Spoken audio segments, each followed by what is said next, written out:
નવસારીમાં પૌષ્ટિક આહાર અને પ્રાકૃતિક ખેતીને પ્રોત્સાહન આપવા માટે 2 દિવસીય મિલેટ મહોત્સવ ફાર્મર માર્કેટનો શુભારંભ કરવામાં આવ્યો છે।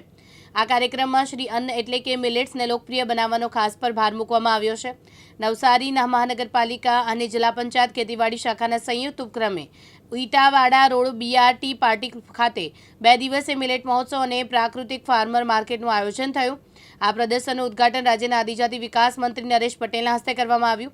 આ પ્રસંગે તેમણે જણાવ્યું કે મિલેટ્સ માત્ર ખોરાક નહીં પરંતુ આપણા સંસ્કૃતિનો ભાગ છે। સ્વાસ્થ્ય જીવન માટે તેનું મહત્વ અત્યંત જરૂરી છે। મહોત્સવમાં વિવિધ જિલ્લાઓમાંથી આવેલા ખેડૂતો દ્વારા મિલેટ્સમાંથી બનેલી વાનગીઓ તેમજ પ્રાકૃતિક ખેતીના ઉત્પાદનો પ્રદર્શિત કરવામાં આવ્યા છે।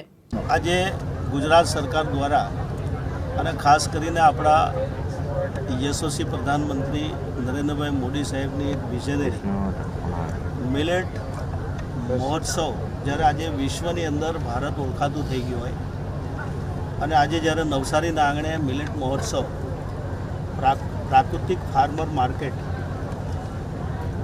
માટે જ્યારે આજે અહીંયા ખૂબ સારો કાર્યક્રમ થઈ રહ્યો છે। મારા અધ્યક્ષસ્થાને જ્યારે આજે આ મિલેટ મહોત્સવની જ્યારે અહીંયા શરૂઆત થઈ ત્યારે ચોક્કસ હું આપના માધ્યમ દ્વારા દરેક લોકોને વિનંતી કરું છું કે જે રીતે આપણે વર્તમાન સમયની અંદર જે રીતે આપણા સ્વાસ્થ્યની જે ચિંતા કરવી પડે છે જો એમાંથી બચવું હશે તો એક નરેન્દ્રભાઈ મોદી સાહેબ આહવાન કરે અને આપણે ખાલી વાતો કરશું ને વાતો સાંભળશું ત્યાંથી પૂરું થતું નથી। એમની વાતને ગળે ઉતારવી પડે। ઉત્પાદકોએ પ્રાકૃતિક તરફ જવું પડે અને ખાનારા લોકોએ પણ ચિંતા કરવી પડે કે પ્રાકૃતિક ક્યાં મળે છે।